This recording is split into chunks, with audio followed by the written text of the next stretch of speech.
Before the gods had names, before the mountains had roots, there was an ocean without shores, and in its depths coiled a serpent so vast, his body could bind a mountain to the heavens themselves. The legend of Vasuki, king of the Nagas.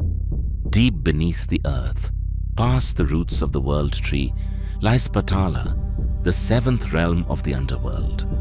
Here, among jewels that have never seen sunlight, ruled the Nagas, a race half serpent, half divine, keepers of secrets buried since creation began.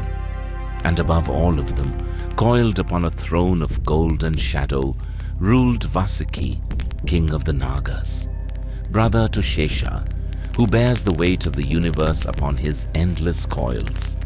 Vasuki was no lesser than his brother in power, only in fate. His length could circle a mountain 7 times. His hiss could silence oceans. And soon, his body would become the very rope that changed the fate of gods and demons alike. The curse that doomed the gods. This story begins not with strength, but with weakness. The sage Devasa, quick to anger, once cursed the gods themselves, stripping them of their immortal vigor. The Devas, once radiant, grew frail, and in the shadows, the Asuras, the demons, sensed their moment. Desperate, the gods sought the counsel of Brahma, the creator. His answer was both simple and impossible. Churn the ocean of milk itself, and from its depths will rise Amrita, the nectar of immortality. But no god or demon alone possessed the strength to churn an entire ocean. They would need a mountain for a churning rod, and a rope vast enough to wrap around it.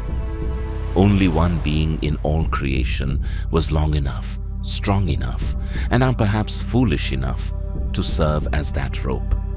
And so, the gods and demons together came to the throne of Vasuki, king of the Nagas. The churning of the ocean, Vasuki agreed to be bound around Mount Meru, his own body the cord of creation's greatest gamble.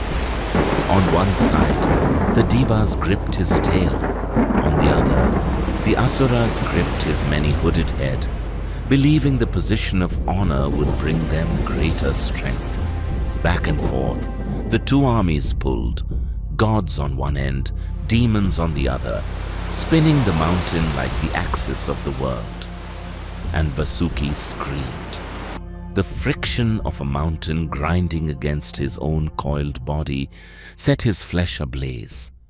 From his throat poured not just cries of pain, but venom. Halahala, a poison so potent it could unmake the universe itself. As the poison spread across the 3 worlds, creation itself teetered on the edge of annihilation. It was Shiva, the destroyer, the ascetic god, who stepped forward when no one else dared. Shiva swallowed the poison whole, holding it forever in his throat, staining it blue for eternity. From that day forward, he was known as Neelkanth, the blue-throated one, and the churning continued. From the churned depths rose wonders beyond counting, the moon itself, divine horses, celestial trees, and at last, the nectar of immortality, carried up by Dhanvantari, physician of the gods. The serpent's legacy. The war for the nectar that followed is a story for another day, but Vasuki's part was done. Broken, burned, but unbroken in spirit, he returned to his kingdom beneath the earth, no longer just a king, but a legend woven into the very fabric of creation. From that day, Vasuki became more than the king of the Nagas. He became Shiva's own ornament, coiled eternally around the god's throat and arms, a symbol of destruction tamed, chaos held in balance. Even today, in temples across India, you'll find him, carved in stone, painted in gold, coiled at the base of Shiva's trident, or wrapped around Vishnu's cosmic serpent bed beside his brother Shesha. A reminder that even the mightiest of beings can become the very thing that holds the universe together. But here's where the legend takes a strange turn. In the year 2024, scientists digging through the sun-baked earth of Gujarat, India, uncovered something that would make even the myths pause.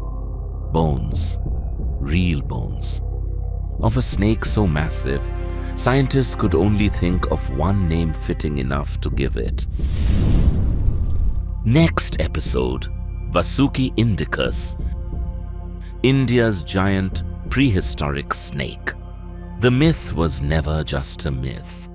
Subscribe and find out what really lived beneath ancient India.